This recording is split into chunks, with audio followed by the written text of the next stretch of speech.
My wife's godson died on my operating table. He was also the only child of her first love. Her first love threw punches and kicks at me, but my wife didn't stop him, because I knew she would hit me even harder. She contacted the Medical Malpractice Appraisal Center right in front of me, threatening to sue me, accusing me of settling a personal score and killing her godson. On the day the appraisal results came out, she collapsed into my arms, crying uncontrollably and begging for my forgiveness. But I pushed her away and handed her a divorce agreement. The story is about to begin. If you like it, remember to like and subscribe. My surgical patient died despite all efforts to save him. I walked out of the operating room, filled with sorrow, only to be slammed against the wall by my wife. The heavy thud of my head and back hitting the wall left me dazed and falling to the floor. But my wife didn't care at all, just screaming at me, "Why didn't you save Mark?" Assistant physician Chloe quickly helped me up and gently explained, "Mrs. Sophia, Dr. James did his best." My wife's first love, David, immediately rushed to me. His eyes bloodshot, he grabbed my surgical gown tightly and demanded, "Did you deliberately not save my son?" I shook my head, trying to explain, "Mr. David, I did my best. If you don't believe me, ask my wife." Mark was brought to the hospital by Sophia after the car accident, but it was already too late. Mark had a ruptured spleen and massive internal bleeding. I knew my wife had always treated Mark like her own child, and she had repeatedly begged me to save him. So I could understand that she couldn't accept Mark's death at the moment. I thought she would calm down and explain for me, but instead, she slapped me hard. "James, you've disappointed me so much. Our own child isn't even born yet, just a tiny embryo, but Mark was a living person. How could you settle a score and kill him?" Chloe looked at Sophia in shock, her face filled with confusion and disbelief. "Mrs. Sophia, how could you?" Seeing David about to hit me, Chloe hurriedly blocked him. "Mr. David, please calm down. We really did our best." But David didn't believe it, and Sophia looked at me like I was a criminal, her eyes full of disappointment. Mark's young life faded away before my eyes, and my sorrow was no less than theirs. The frustration of the failed surgery left me exhausted, but it was nothing compared to the hurt I felt from Sophia's doubts. I didn't want to argue with her and walked away, but she suddenly grabbed my wrist. "James, your silence means you admit it, right?" Her usually delicate hand was surprisingly strong today, and my sore wrist from the long surgery ached from her grip. I looked at her and said helplessly, "I have no regrets about this surgery. You know the condition of the child when he was brought in better than I do." But Sophia seemed not to understand my explanation and continued to press, "Stop making excuses. With your superb medical skills, how could you not save him? You deliberately killed him. Where there's a will to accuse, there's a way to find fault." The medical staff who were in the same operating room were all shocked into silence. She was my wife and a lawyer, and without any evidence, she actually questioned my integrity and medical ethics for the sake of her first love's child. I forcefully pried her hand off and stared at her distorted, ferocious face. "Sophia, do you know what you're saying?" I held back my anger and grievance, my clenched fists trembling uncontrollably. But Sophia, like an enraged lion, lunged at me and started pounding and scratching me desperately. "Why did you have to kill Mark? David has already lost his wife. Why did you have to take away his only remaining family?" Her sharp nails left several bloody scratches on my face. Seeing me letting Sophia make a scene, David's eyes gleamed with a sinister light, and soon his fists rained down on me. "Even your own wife doesn't believe you. How dare you say it wasn't intentional? You murderer, you will pay for my son's life." For a moment, I couldn't tell whether the pain in my body or the pain in my heart was worse. The nurse immediately called security for me. After David was restrained by security, he still kicked me. I dodged and tightly grabbed Sophia's hands that were trying to scratch me again. My wife, who usually acted like a lady, now looked just like a street brawler. Her usually well-groomed hair was disheveled, falling messily around her face, and her cheeks were flushed and sweaty. "James, you wait. I'm going to sue you and get justice for Mark." I let go of her hands in frustration, and she immediately contacted the Medical Malpractice Appraisal Center right in front of me. Hearing Sophia on the phone, David struggled to break free from the security guard's control. "Sophia, stop making a fuss. Mark is already dead. I don't want him to suffer anymore." With that, he covered his face and wept silently. I looked at his poor acting with disdain, but Sophia believed him. "I don't believe Mark would just die like that. I have to get justice for him." She considerately lent her shoulder to David to lean on, leaving me only with cold eyes and anger and disappointment. I stared at the close contact between her and David, feeling a dense pain in my heart. Back in my office, I lay weakly on the folding bed. Why was the light from the fluorescent lamp so glaring? It hurt my eyes as if something was about to burst out. Men don't cry, even if they bleed. I held on for a long time, but tears still silently slid down. The tears flowed over the wounds, hurting so much that I dared not even cry out loud. Mark was just David's child with his deceased wife. Sophia's outrageous behavior made it seem as if Mark was her own son, which was really ridiculous. Did she think about my situation when she was causing trouble? As a lawyer, she had always pursued justice. As a doctor, would I lose my basic professional ethics just because Mark was David's son? Dr. James, take care of your wounds. It's hot, and you don't want them to get infected. Chloe handed me a bottle of iodine. It was only when I looked in the mirror that I realized my face had been scratched by Sophia. The bloodstains where she had scratched me were striking, and every time the cotton swab touched the wounds, the burning pain became more and more intense. Dr. James, is that man related to your wife? Is she really going to sue? My hand paused, feeling quite helpless. He is her first love. Whether she will sue or not is really hard to say. Ah, well, then you should have a good talk with them. If she really sues, it will be very troublesome. If you are in the right, you have nothing to fear. I rubbed my aching temples and thought to myself that if she really sues, our marital affection would be over. Chloe hesitated to speak, but finally persuaded me. The doctor-patient relationship is already very sensitive nowadays. If it really goes to court, it will be bad for both you and the hospital. Why don't you coax your wife? If she can mediate and calm the family members down, the misunderstanding can be cleared up. How could I not know what Chloe was saying? But with Sophia, an elite lawyer, leading the medical troublemaking, just threatening to sue was enough to give me a headache. Words can be very powerful, and she was very clear about the consequences of suing. Asking me to coax Sophia over this matter was an insult to my feelings and career. Even if I tried, I couldn't stop her if she was determined to do it. Moreover, David was clearly just causing trouble on purpose, and there was no misunderstanding to speak of. Dragging my tired body back home, Sophia was indeed not there.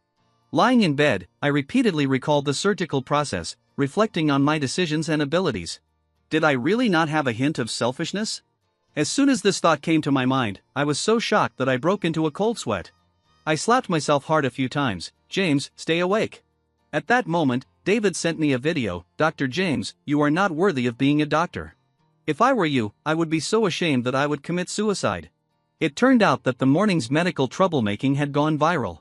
Netizens who were unaware of the full story were furious that a child had died because a doctor had deliberately neglected his duty, especially mothers, who couldn't stand such a thing. They united to forward the video and strongly condemned me. David, seeing the increasing attention, specifically registered a new account and, as a grown man, tearfully lamented his loss of wife and child. As he cried with his face covered, the scars of attempted suicide on his wrist were inadvertently revealed, which aroused the netizens' sympathy. He never mentioned that I was at fault, but every word he said guided the netizens to become a sharp blade in his hand, stabbing at me. Even though the hospital's official explanation and apology were issued, the netizens were not convinced. In just one day, I became a murderer that everyone condemned.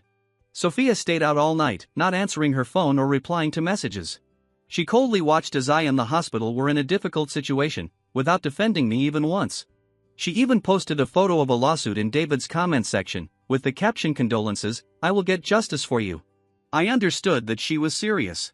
I spent the whole night without sleep because David sent me another photo. In it, Sophia was lying on the sofa, fast asleep, and David was intimately taking a photo with her from behind. The extremely vulgar posture made me feel sick. Sophia was tired and stayed at my place tonight. David emphasized the word tired in his voice message, with no hint of the pain of losing his child. Dr. James, after careful consideration, if you publicly apologize, I will persuade Sophia to drop the lawsuit. You know she is still the same as before, stubborn when it comes to my matters. Full of provocation and arrogance, he wanted me to apologize for something that never happened. Dream on. Let Sophia make a fuss if she wants, I don't care. I certainly don't need David to persuade her to drop the lawsuit for me. For me, it is an utmost humiliation. Anyway, in Sophia's eyes, David would have the upper hand as soon as he made an appearance. The next day, the dean talked to me. James, you should resolve the issue between husband and wife behind closed doors. You should go and talk to the deceased's family and clear up the misunderstanding. I replied with a face full of helplessness. Dean, I am not afraid of an investigation. The autopsy will prove my innocence. The main problem is that they are convinced that I deliberately neglected my duty. To prevent David from changing his mind halfway, I have also contacted the Medical Malpractice Appraisal Center. It all depends on which side the balance of justice will tilt towards. The dean side, James, because of your wife's involvement, the nature of this matter has changed. Do you understand? It is normal for the family to be unable to accept the fact and to be emotionally extreme. As doctors, we have the duty to comfort and eliminate misunderstandings, and your wife is the key in this. I gave a bitter smile. All right, I understand. I found Sophia at David's house. She glanced worriedly at David before coming downstairs with me. I grabbed her and pleaded, what do I have to do for you to believe that I had no ulterior motives? Shall I ask the dean to get the surgical records for you? Those can't be faked, can they? She countered, James, what are you afraid of? Or are you feeling guilty? Guilty? I was not giving up and, with red eyes, I begged her pitifully, come home with me, okay? If she comes with me, I can take her to the hospital to see the surgical records, and I can give her a detailed account of the entire resuscitation process and my doubts.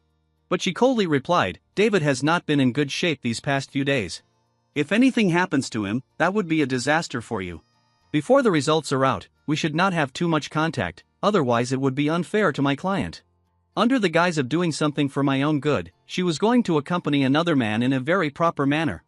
I took out my phone and pointed to the photo David had sent me, questioning her, is this how you are accompanying him? Seeing the intimate photo, Sophia's brows furrowed in displeasure before relaxing again, he just didn't want you to worry about me. Don't overthink it. We are innocent. And he did try to persuade me not to have a falling out with you. It was me who insisted on filing a lawsuit for Mark. I couldn't understand her logic. Why? Sophia pinched her temples irritably. You wouldn't understand. People with depression can sometimes be very stubborn and sometimes they say one thing but mean another. At this critical moment, don't provoke him. Even a small thing could be the last straw. I was stunned. Was I supposed to compromise for this unfounded accusation? What did David's misfortune of losing his wife and child have to do with me? Why should I pay with my happy life? Although Sophia's face had shown embarrassment and anger after hearing David's sarcastic voice message, she still chose to defend David and then left resolutely. 3 days later, Sophia was waiting for me in the dean's office with David. Upon seeing me arrive, the dean once again suggested, James, apologize to Mr. David, and then we can sit down and talk things through slowly. I clung to the last glimmer of hope and pulled Sophia aside. I have examined my conscience and found no selfishness. Why won't you trust me? Surgery always carries risks. I am not a god. She looked haggard, touching her lower abdomen coldly and saying, you had a motive. Our unborn child became the reason for me to kill. I gave a bitter smile. Why would you humiliate me so? David stood with his arms crossed, watching the drama unfold with an air of nonchalance, while Sophia wouldn't even spare me a glance. The awkward silence was unbearable, as everyone waited for me to apologize. Seeing that I remained unmoved, the dean had no choice but to bow 90 degrees to the two of them. Mr. David, Mrs. Sophia, I am deeply sorry about this matter. My eyes instantly turned red. I quickly helped the dean up and glared at Sophia. Do you have to make such a scene? She finally looked at me, but her eyes were so cold that they made me feel as if I were in an ice cellar. An apology is just a formality. What we need is the truth. Was she speaking from the perspective of a representative or from the standpoint of David's family? Enough was enough. I felt utterly disheartened and said nothing more. She left a lawyer's letter and took David away. To avoid any suspicion, she personally organized the materials and had her capable assistant file the lawsuit for David. So this is what it feels like to have a steel needle pierce through the heart, a pain that cuts deep into the soul. The dean sat down powerlessly and sighed deeply as he watched their backs. The corridor was filled with colleagues who were there to gawk. Amidst their gossip and condemnation, I felt as if I had been stripped bare and fled in disgrace. Suspended from my duties for investigation, I had to stay at home to avoid the online exposure and doxing. But I wasn't idle. Before the results came out, I had someone conduct a thorough investigation.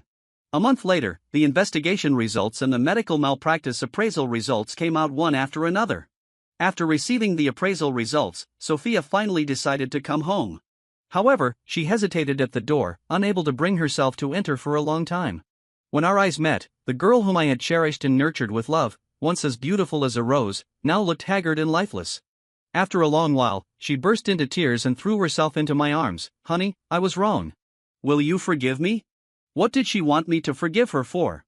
For her inappropriate relationship with David? For letting our child die in the womb because of someone else's son?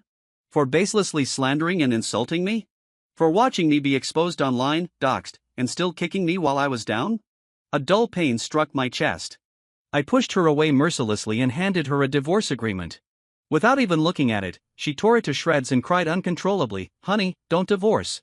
I don't want to divorce. The last time she cried like this seemed to be when David broke up with her. No, this was the most intense she had ever cried since I fell in love with her. I instinctively raised my hand to comfort her. Seeing my gesture, her eyes filled with hope, eagerly waiting for me to embrace her. But I clenched my fist, and my hand fell mercilessly. The light in her eyes instantly went out. She pouted, looking like an abandoned stray cat. I took a step back, and she took a step forward. I was pushed against the wall by her. She hugged my waist tightly, her face pressed against my chest, crying so hard that she could barely breathe, yet still trying to hold on. James, I'm sorry. James, I'm really sorry. Can you stop being angry with me? James, give me another chance, okay? Didn't we say we would have a baby after this was over? She looked at me sincerely, as if her eyes could only see me. In the past, I would have given my life for that look. But I couldn't forget that before today, her eyes and heart were only filled with David. When she accused me of deliberately not saving Mark, the James who loved her with all his heart was dead. She stood on her tiptoes to kiss me, her cold tears covering my face, yet not as cold as my broken heart. I pushed her away again. She struggled and acted spoiled, accidentally knocking the wedding photo off the wall. It fell to the ground and shattered into pieces, just like our marriage. She staggered back like a child who had done something wrong, looking at me with her tear-stained face, at a loss. Then, as if she remembered something, she rummaged through things frantically. She took out glue and knelt on the ground, like a believer, trying very hard to piece together the broken glass that could never be restored. Even though the glass shards pricked her hands and made them bleed, she seemed oblivious. The blood stained the glass fragments red. I kicked the wedding photo aside in a fit of anger. Sophia, enough. If you knew it would end like this, why did you do it in the first place? Our marriage is over. She trembled with her blood-stained hands, pitifully begging me, James, can't you comfort me? I'm in so much pain, my hand hurts, and my heart hurts. I was innocent with him. I didn't do anything to betray you. I just couldn't let go of the past, and he was indeed pitiable. I worked overtime day and night just to close his case sooner. I didn't expect it to turn out like this. I knew Sophia had not physically cheated, she had her principles, but what about her heart? When you like someone, even if you don't say it with words, your eyes will reveal it. I was all too familiar with the look of compassion she had when she looked at David. From that moment on, her heart had unconsciously tilted towards David. Sophia, I believe you, but I don't want a heart that wavers. Since you can't let go of the past, why not face your feelings and reconcile with him? He's single anyway. Sophia shook her head frantically. James, don't you love me anymore? Otherwise, why would you divorce me over such a trivial matter? So in her mind, these were just trivial matters. The heartache had lasted too long, and at this moment, I could ask her calmly, if you could turn back time, would you still get involved with them? I looked at her for the last time with a gentle gaze, full of longing and bitterness. I thought to myself that if she said no, I would give her one last chance. I knew I shouldn't feel sorry for her, but I couldn't help but soften my heart. Just at that moment, Sophia's phone rang. It was David. Sophia took a deep breath and cut off the call, but the phone kept ringing persistently. Sophia looked at me for help, her lips trembling as if she wanted to say something but couldn't. My eyes grew colder by the second. If you want to answer, go ahead. Don't blame me if something happens later. Sophia felt relieved and immediately answered the call. What? Okay, I'm on my way. Her face was filled with anxiety and panic. James, David attempted suicide by jumping off a building. He's being resuscitated in the hospital now. I'll be back soon. Wait for me at home. I watched her leave in a hurry, my heart turning to ashes. Whether she would come back home or not didn't matter anymore because there was no home left. I should have seen this ending coming. Sophia and I had been married for 3 years, but in reality, I had loved her for nearly a decade. When I had a crush on her, she was hopelessly in love with David, following him around like a lovesick puppy. After she finally won him over, Sophia had a car accident that left her facing the possibility of paralysis. Without a word, David moved on and married someone else. Sophia was devastated and refused to cooperate with her treatment. It was I who gave up further studies and stayed by her side day and night, helping her with her rehabilitation. When she was finally able to stand again, David's son was born. She would get drunk every night, and I would wait for her outside the bar, taking her home when she was intoxicated, undressing her and cooking sobering soup to take care of her. I comforted and accompanied her without expecting anything in return. On another drunken night, Sophia grabbed me as I was leaving. Don't go. She leaned in to kiss me, but I dodged and looked straight into her eyes. Sophia, who am I? James, I recognize you. I didn't dodge anymore. That night, Sophia gave it her all with me. The next morning, she woke up in my arms, as gentle as a little kitten. It was the scene I had always dreamed of. In the morning, with sunlight and Sophia, time and love were not wasted. After we confirmed our relationship, we naturally started dating and got married. I thought I had finally seen the light at the end of the tunnel until David, who had become depressed after his wife's death from illness, got back in touch with Sophia. A photo of him cutting his wrist made Sophia cry with heartache. I understood David's pain of losing his wife and his desperate plea for help when he was in depression. So when David asked Sophia to help him with a property dispute case, I had no objections.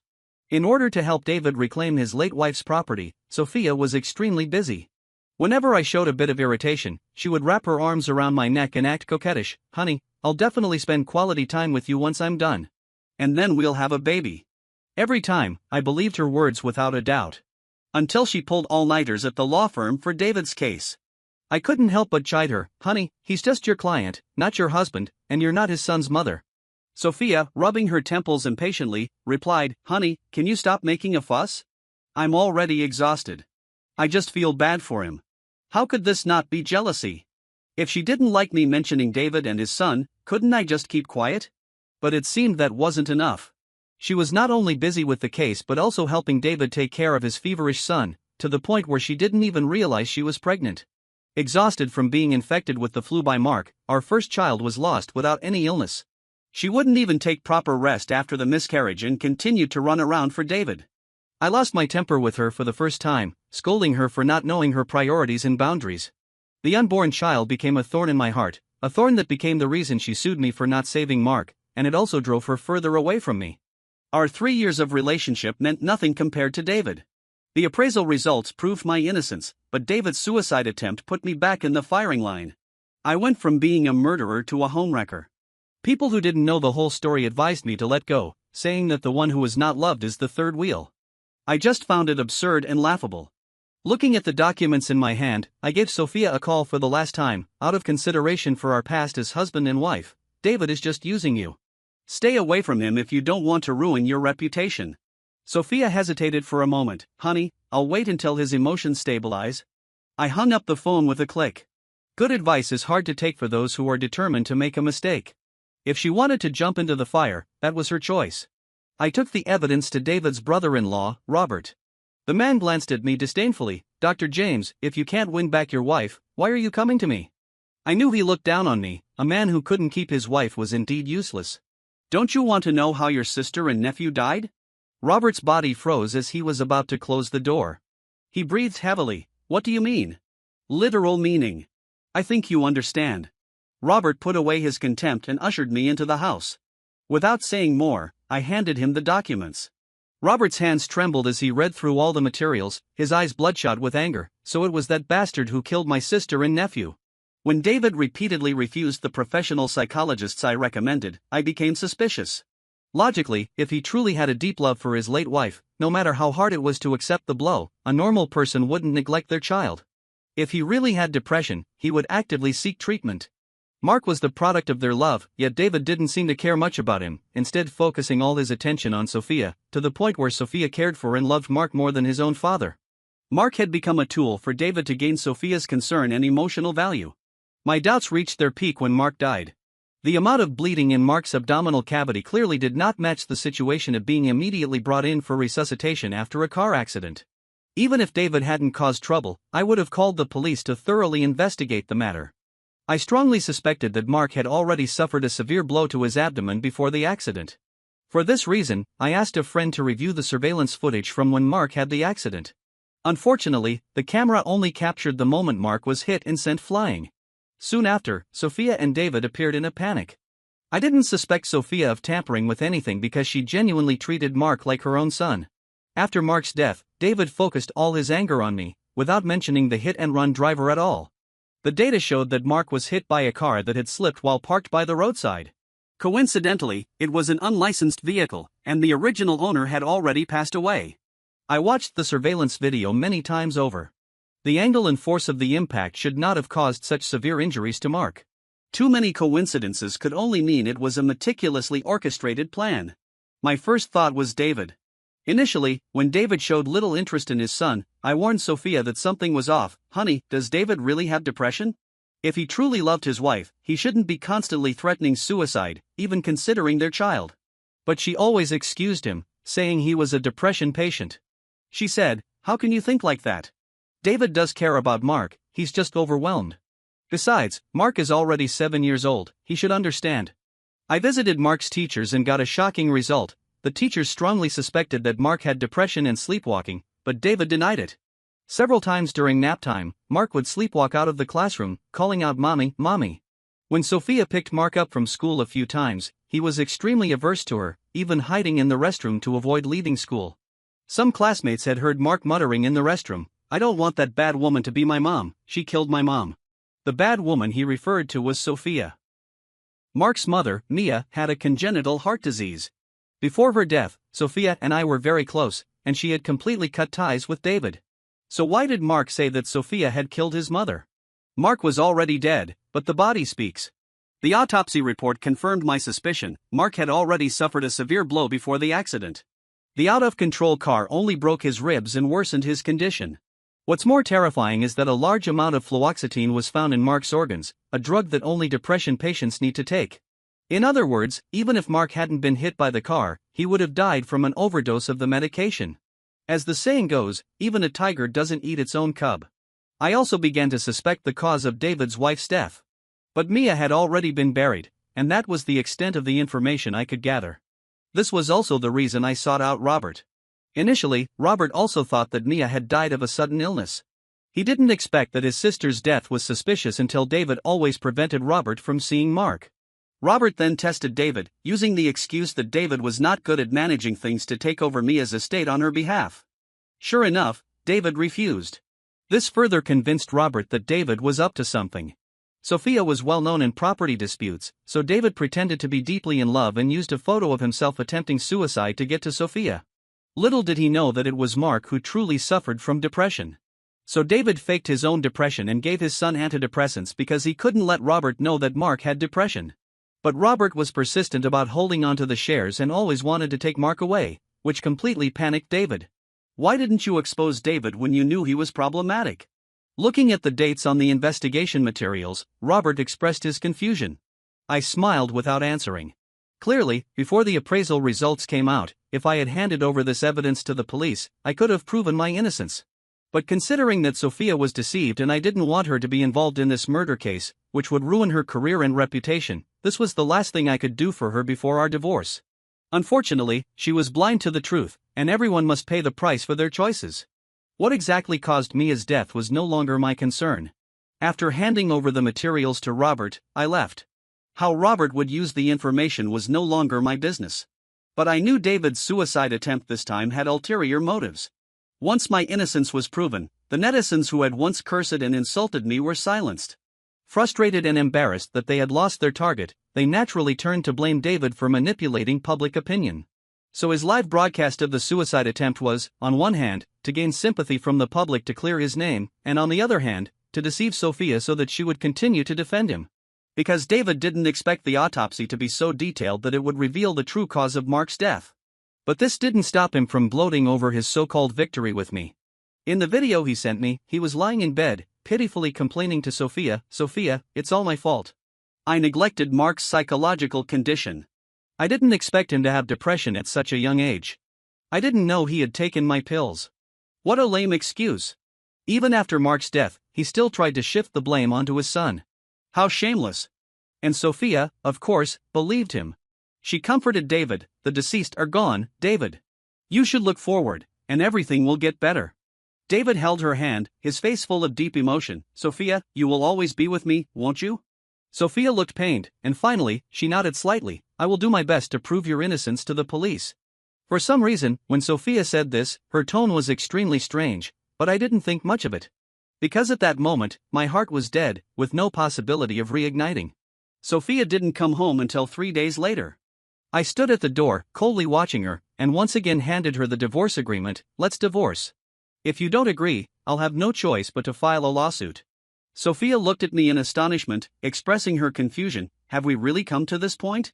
David was just my client. I won't defend him anymore in the future.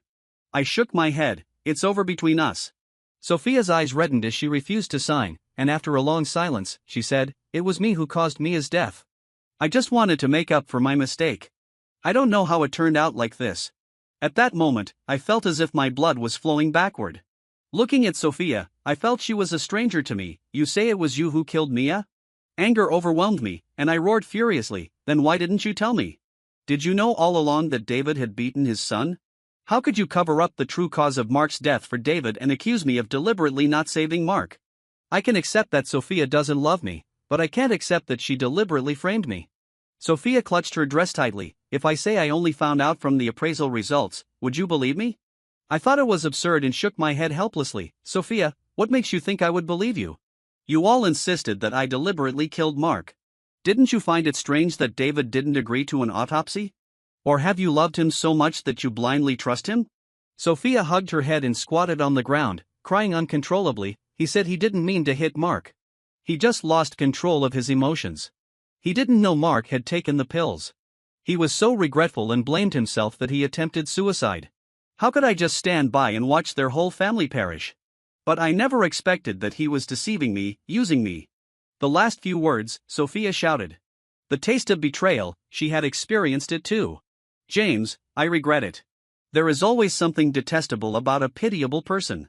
I slowly reminded her, "When you were paralyzed, he could abandon you without a word and marry someone else. What is so worthy about him that you would give him your all?" In response to my question, she choked and recounted her meeting with Mia. Mia had discovered that David was having an affair, but after investigating every clue, the mistress always pointed to Sophia.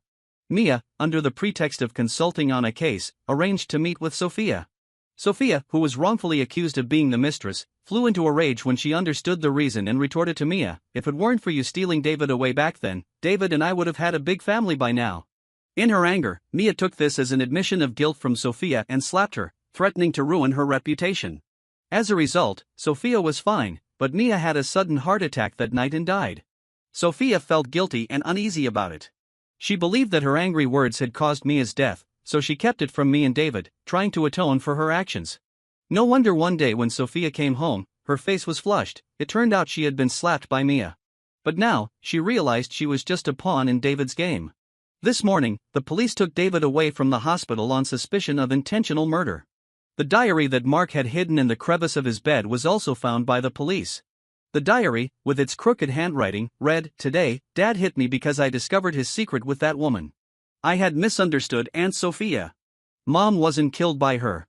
Mom, my stomach hurts so much. Am I going to die? Mark will come to find Mom soon. Dad tricked me into taking the medicine again. I like that medicine because every time I take it, I can see Mom. Mom, wait for me to come to you." The earlier entries in the diary all showed the various forms of mental abuse Mark suffered from David, with unbearable insults. Since Mark couldn't write the words, he used Pinyin instead. No wonder he was depressed. Robert, choking with emotion over the phone, recounted the contents of the diary. "Dr. James, thank you. Without you, the grievances of my sister and Mark would have forever remained in the dark." I sighed inwardly. Perhaps Mark's death on my operating table was meant to help me uncover the truth for him and his mother. The next day, Mia's company secretary committed suicide at home out of guilt. Her suicide note confessed her involvement with David in Mia's murder, including how they manipulated Mark, inducing him to run out of the house in the middle of the night while in a hallucinatory state. The car's sudden loss of control was also not a coincidence. And Sophia, she was their chosen shield, and I was the designated scapegoat. David thought his plan was flawless, but he didn't know that the net of justice is wide and spares none. Sophia was still squatting on the ground, crying.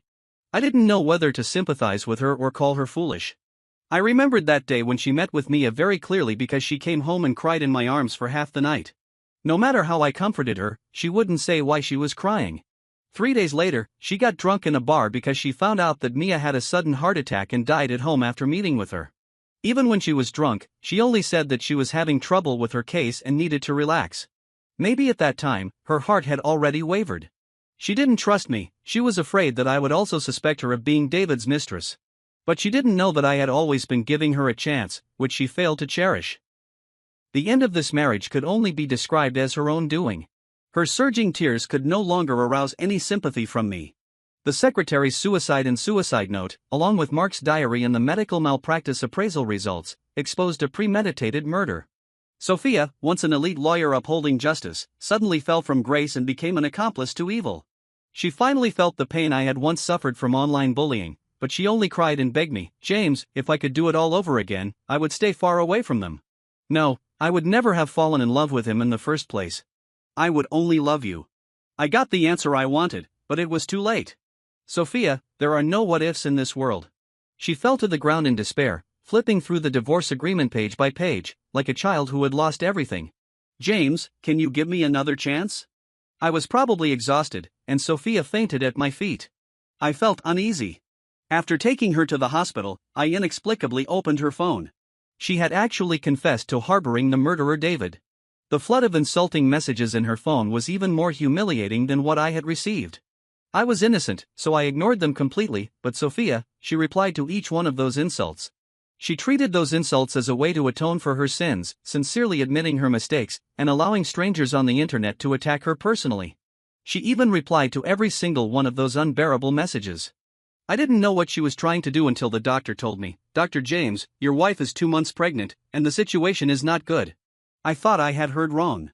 I took the test report, and the little person lying in Sophia's womb stabbed my heart and made it bleed. I sat down on the bench, feeling utterly helpless and realizing that my life was nothing but a joke. When Sophia was wheeled out, she was already awake. She looked at me with tearful eyes, James, our baby, the baby is back. I looked up at her and asked with difficulty, whose is it? As soon as the words left my mouth, the already pale face of Sophia lost all its color. James, this is our baby. Don't you want him? I gave a bitter smile. Was this child really mine? So what if it was? How could I love him? His existence would only remind me of the embarrassing and distrustful days between Sophia and me, just like our first child who had miscarried, a thorn that would forever be stuck in my heart. Sophia, we are getting divorced soon. Let's abort him while he is still just a tiny embryo. Sophia closed her eyes, tears silently streaming down her cheeks. She looked as if she was about to shatter. He is the embodiment of our love, how could he be? She couldn't bring herself to say the rest, remembering her own words about our first child, who she had merely described as a clump of embryonic tissue. Fine, let's get divorced. Since she finally agreed, I directly drafted the divorce agreement at the hospital and had Sophia sign it.